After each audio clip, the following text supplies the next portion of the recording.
BFM Business, l'entreprise BFM. Mon investisseur et moi.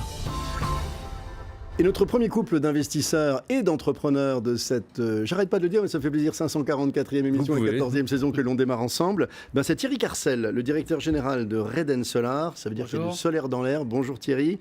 Et Vincent Lévita, le président fondateur d'Infravia. Bonjour, et c'est vous Arnaud qui nous les présentez. Oui, donc notre binôme est constitué côté entrepreneur du dirigeant d'une ETI qui est devenu en à peine une décennie un acteur de référence sur le secteur pourtant très mouvant du photovoltaïque. Absolument. En gros 100 millions d'euros de chiffre d'affaires en 2016, une centaine de salariés aux dernières nouvelles pour nous, ça bouge toujours très vite dans les entreprises comme celle-ci, et une activité réalisée pour près de moitié, je crois, à l'international, ce qui est un trend intéressant. Alors Reden Solar, c'est en fait une marque toute récente.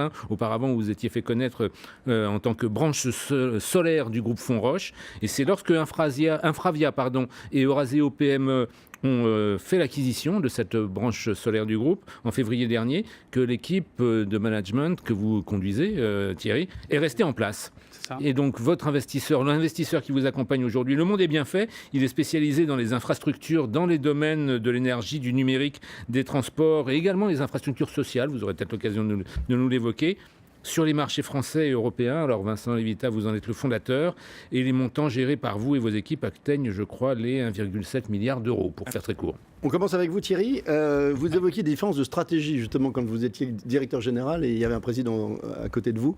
Qu'est-ce que ça a changé? Donc l'arrivée, à la fois votre arrivée aux commandes véritablement et du fond dans le développement de l'entreprise. Je crois que l'équipe de direction est restée la même. C'est-à-dire que la stratégie, on a une stratégie très claire depuis le début, qui est d'essayer de couvrir le maximum d'éléments de la chaîne de valeur du développement des projets photovoltaïques, c'est-à-dire le développement, la construction, bien sûr, l'exploitation et la maintenance, mais surtout l'investissement dans les centrales. Qui sont très coûteuses. Qui sont extrêmement coûteuses, qui demandent deux choses. Tout d'abord, le working capital qu'il faut pour développer les projets, mais surtout l'apport en fonds propres qu'il faut pour investir dans les projets.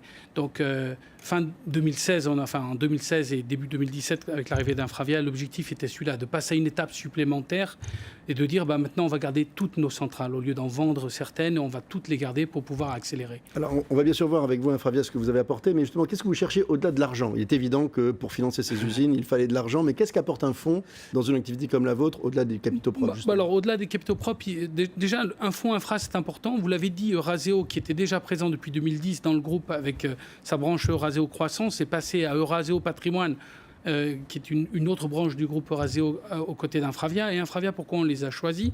On les a choisis, nous aussi.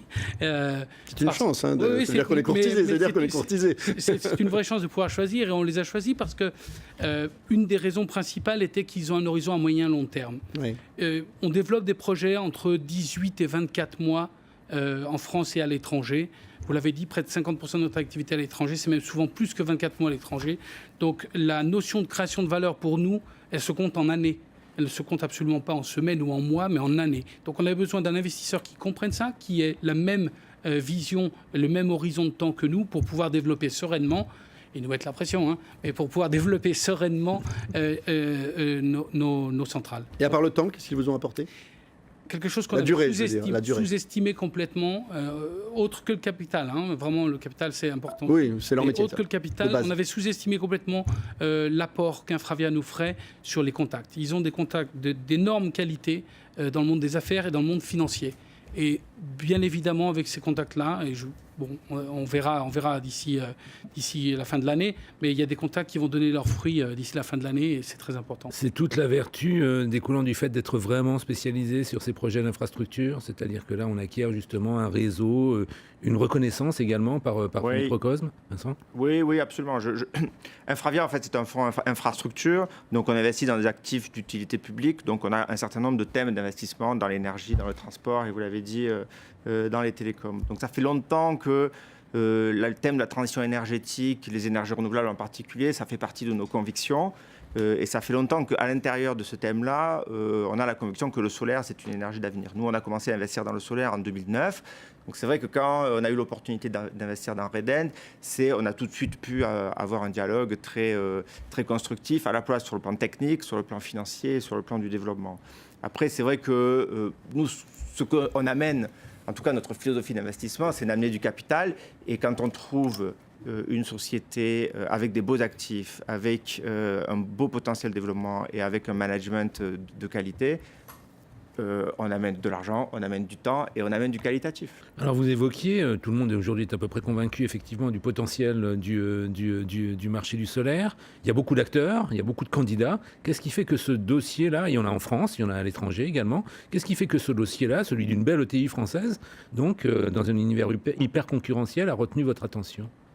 Alors, nous, on a retrouvé dans ce modèle ce qu'on aime, c'est-à-dire une plateforme industrielle avec un très bel actif de départ, et ça assure la sécurité élémentaire de notre investissement, et avec un très beau potentiel de développement, et ça assure ou ça permet la rentabilité potentielle. On a aussi trouvé une équipe de management très, très motivée qui avait fait ses preuves, et en particulier qui avait fait ses preuves dans le développement. Donc aujourd'hui, Thierry nous est arrivé avec des objectifs de faire plus que doubler cette base d'actifs. On a jugé qu'il y avait le track record et les capacités pour faire ça, et qu'avec ce qu'on pouvait leur amener en termes d'argent, de temps, on l'a dit, et possiblement qualitatif, on serait capable de tenir cette objectif. Vincent Lévita, Thierry évoquait en fait le temps long dans des métiers comme le vôtre. Vous-même, sur des métiers comme ceux-là, vous vous positionnez à quelle échéance en fait ? Là, vous êtes parti pour combien d'années ensemble ?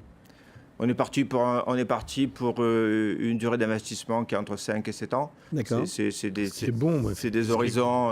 Alors, bien sûr, par rapport à l'infrastructure, c'est parfois.